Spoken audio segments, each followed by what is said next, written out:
रहा गया।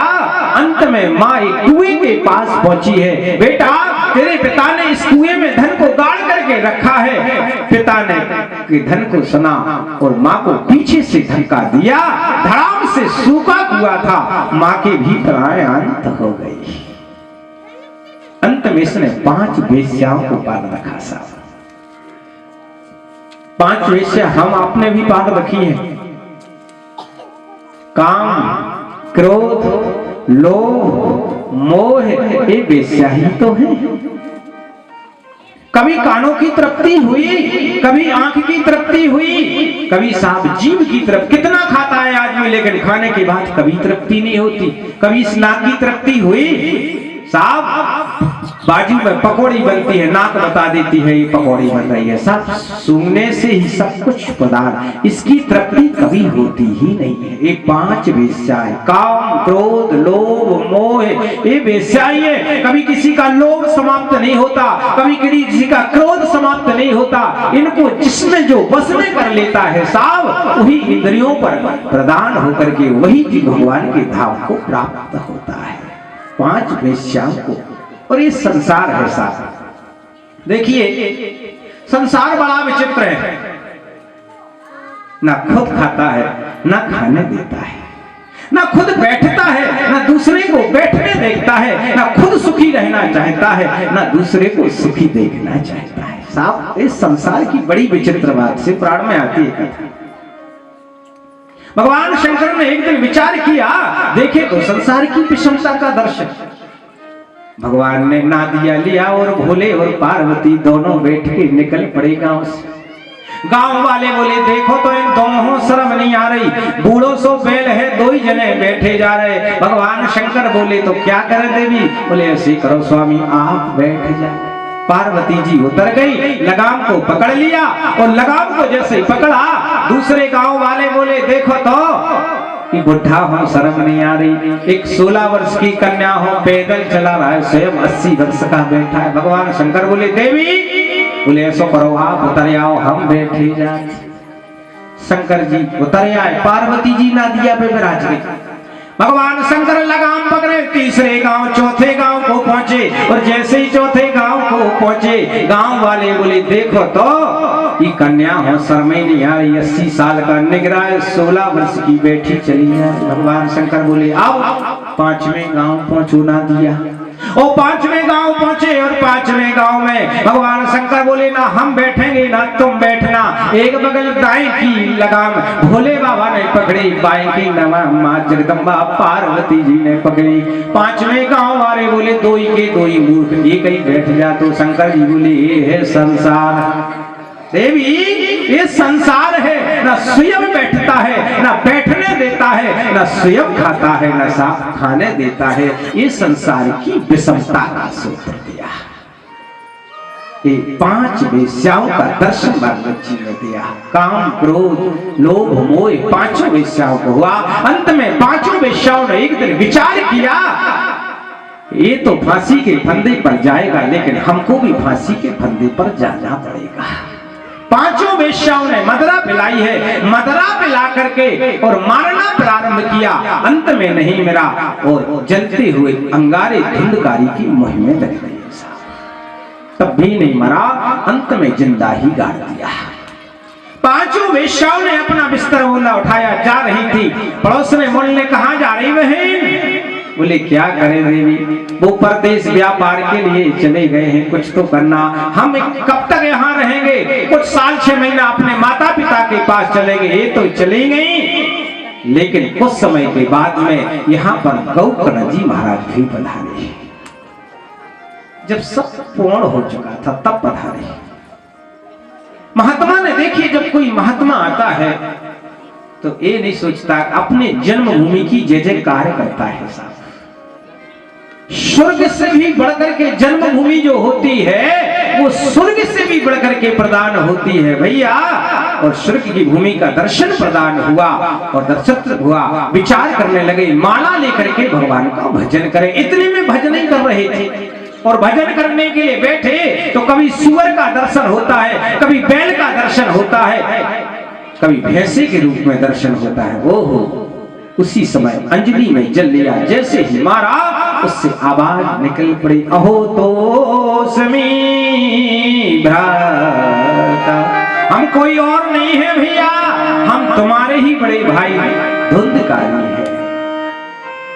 गौकर बोला, हम गया जी गए थे पिंडदान करने, हमने काशी में पिंडदान किए, गंगा में पिंडदान किए, पुष्कर में जितने भारत के तीर्थ होते हैं भैया, सारे तीर्थों में तुम्हारे पिंड क्रिया को किया, तुम तरे नहीं।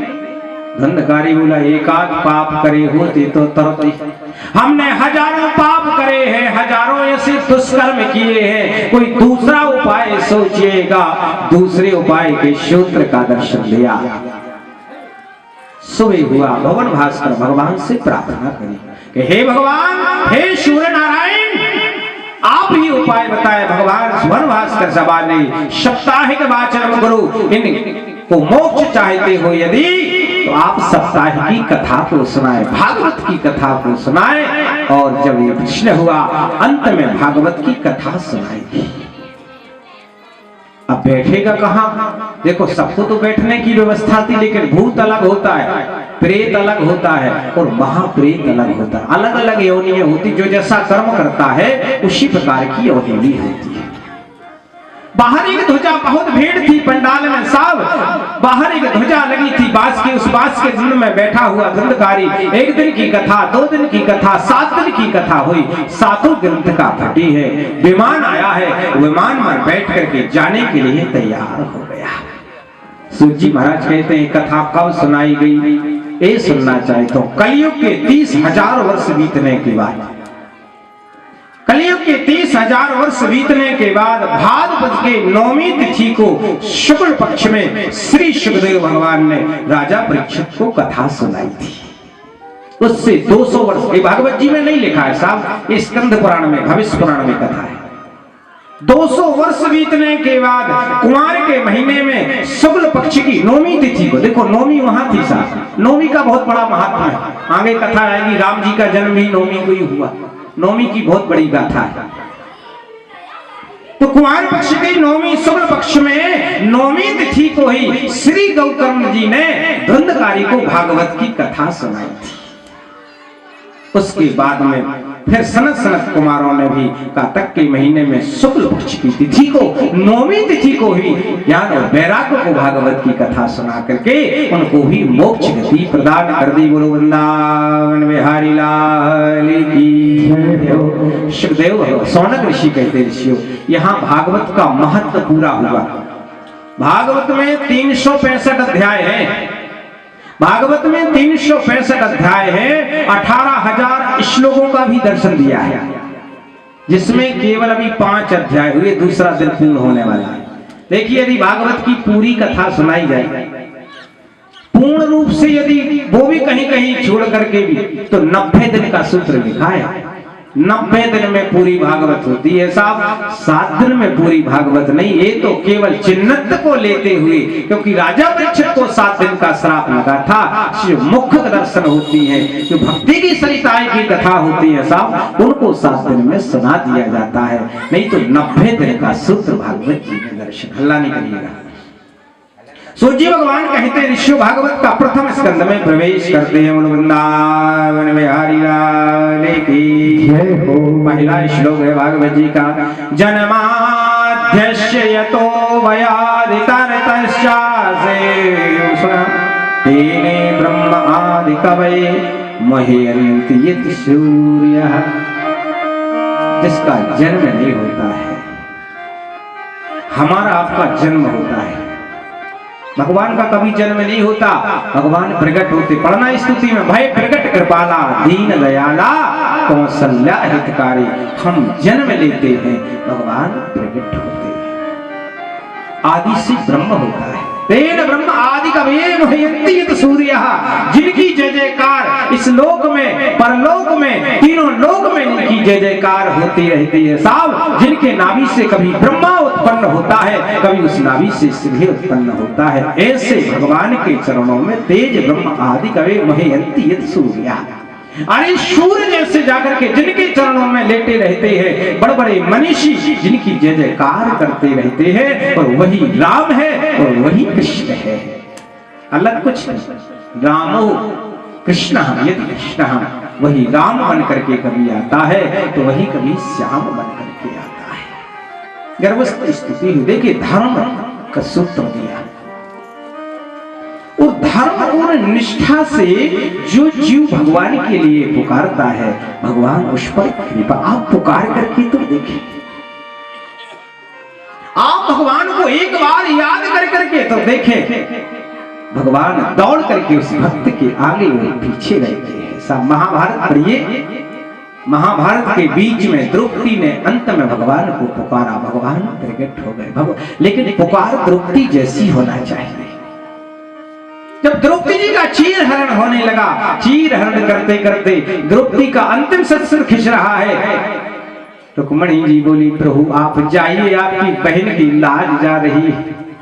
भगवान बोले, बुलाए तो यही, लेकिन अपने आप को पतियों के पास में पहुंची, गांडीवधारी अर्जुन के पास पहुंची, जिसके गांडीव से सिर थर-थर कांपने लगता था। आज तेरे बलबूते पर आज मेरे चीर हरण हो रहा है, लेकिन अर्जुन एक शब्द नहीं बोला। इसी द्रौपदी ने जाकर के बाबा युधिष्ठिर के सामने सिर पटक दिया। आप तो धर्म के अवतार हैं, धर्म के रक्षक हैं, आप धर्मराज के रूप में विद्यमान हैं, आप मेरे पति हैं, और पति के सामने यदि किसी पत्नी की लाज जा रही हो तो उसका पतित्व धर्म क्या रहता है। वहां पर पांचों पांडव सिर नीचे किए हैं साहब, किसी की हिम्मत नहीं कि एक आवाज ऊपर को निकाल दे। देखिए धर्म की बात। इसी में जाकर के जब बाबा भीष्म के सामने पहुंची यही द्रौपदी, बाबा भीष्म से प्रार्थना करने लगी, बाबा आप तो राजा के तुल्य हैं, आप तो राज्य के अधिकारी हैं, आप चाहे तो सब कुछ हो सकता है, एक बाण में पूरा महाभारत, आप तो इच्छा मृत्यु के पति हैं, आप मेरी लाज को बचा लीजिए, मेरी लाज जा रही है। द्रौपदी की आंखों से आंसू निकल रहे हैं, बाबा भीष्म के आंखों से भी आंसू निकल आए, सिर नीचे को कर लिया, लेकिन बाबा भीष्म ने भी कोई जवाब नहीं दिया, सिर नीचे कर लिया। अंत में भगवान बोले, अब तो जाओ अपने भक्तन की लाज बचाने के लिए, लेकिन भक्तन भी अपने साड़ी के पल्लू को पकड़ के रखी, क्योंकि छत्राणी थी ना, इसको छत्राणी का बल था कि मैं छत्राणी हूँ, मेरी लाज कोई खींच नहीं सकता, मेरी लाज कोई बचा ऊन नहीं कर सकता, साड़ी को जकड़ करके पकड़ा। और भगवान यही कहते हैं, भैया यदि जब तक तुम अपने बल पर रहोगे, भगवान नहीं आते, सब कुछ भगवान को सौंप। और जब अंतिम साड़ी खींचने लगी, अंतिम साड़ी का पल्ला खींचने लगा, अब द्रौपदी ने विचार किया अब मेरा कोई नहीं है। उसी समय द्रौपदी ने हाथ को उठाया और भगवान को याद करने लगी, हे गोविंद अब मेरा कोई नहीं है, आप तो आप हो। अंत में द्रौपदी ने कहा, दीन दयाल सुनी बिनती, हे गोविंद अब सुनी। अंतिम में कह रही द्रौपदी, दीन दयाल सुनी जब से तब से मन में बस चाहे यही है। हे गोविंद जब से मैंने आपका नाम सुना है, आपसे संबंध जोड़ लिया, आप वही मेरे सब कुछ है, अब मेरा कोई नहीं है। दीन दयाल सुनी जब से तब से मन में बस चाहे यही है। तेरे कहाऊं के जाऊं कहां, तेरे कहाऊं के जाऊं कहां, अब तेरे है नाम की फेंट कसी है, ऐसी मुरारी पुकारे कहां। ऐसी आज तक किसी ने नहीं पुकारा होगा, बहुत आपको याद किया होगा, लेकिन ऐसी बहन ने कभी नहीं पुकारा होगा कि किसी बहन की लाज जा रही हो और बहन भाई को बुला रही हो और भाई ना आए, ऐसा आज तक नहीं हुआ। हे गोविंद अब मेरी हंसी नहीं अब तेरी हंसी है, हे गोविंद अब मेरी हंसी नहीं है, अब आज से दुनिया में तेरा हंस और अपयश होगा। बचाना है लाज तो आज मुझे मेरी लाज को बचा लीजिए। जब दोनों हाथ उठा करके अंत में रोते हुए द्रौपदी ने पुकारा, उसी समय प्रकट हो गए द्वारकाधीश। बोले द्वारकाधीश भगवान की गए हो, लुट जाए जब मेरे साधु रे। कह रही है द्रौपदी, तो प्रभु के आने न आने से क्या फायदा।